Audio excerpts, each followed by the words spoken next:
Il est écrit dans la Bible que Marie était vierge lorsqu'elle a donné naissance à Jésus.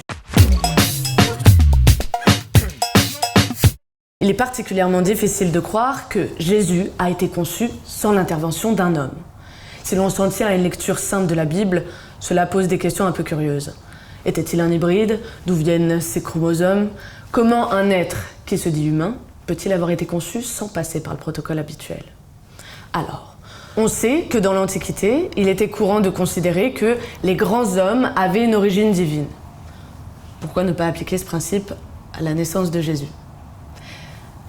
On ne peut pas s'empêcher de porter un soupçon sur la sexualité de Marie et de se demander si, au fond, le terme conception virginale n'est pas une façon de cacher une relation amoureuse ou même, plus dramatiquement, un viol. La virginité de Marie n'est évoquée que dans 2 évangiles, celui de Luc et celui de Matthieu. Les autres auteurs du Nouveau Testament n'en parlent pas. Ils ne se préoccupent pas des conditions de la naissance de Jésus.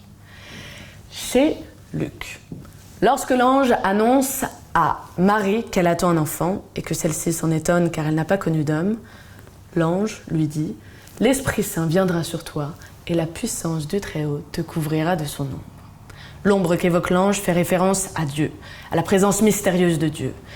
L'ange parle d'une conception qu'on ne peut pas décrire. Chez Matthieu, l'ange s'adresse directement à Joseph et lui dit que l'enfant qu'elle attend vient de l'Esprit Saint. Ce qui ne nous dit pas grand-chose, car au fond, n'y a-t-il pas une dimension divine dans chacune des naissances? Et ensuite, plus rien. Ni les épîtres, ni les évangiles ne parlent plus jamais des conditions de la naissance de Jésus.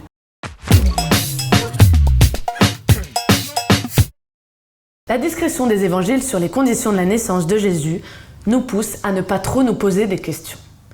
Ces récits sont plus de l'ordre de l'angélologie et non pas de la gynécologie. L'ange annonce, le gynécologue ausculte.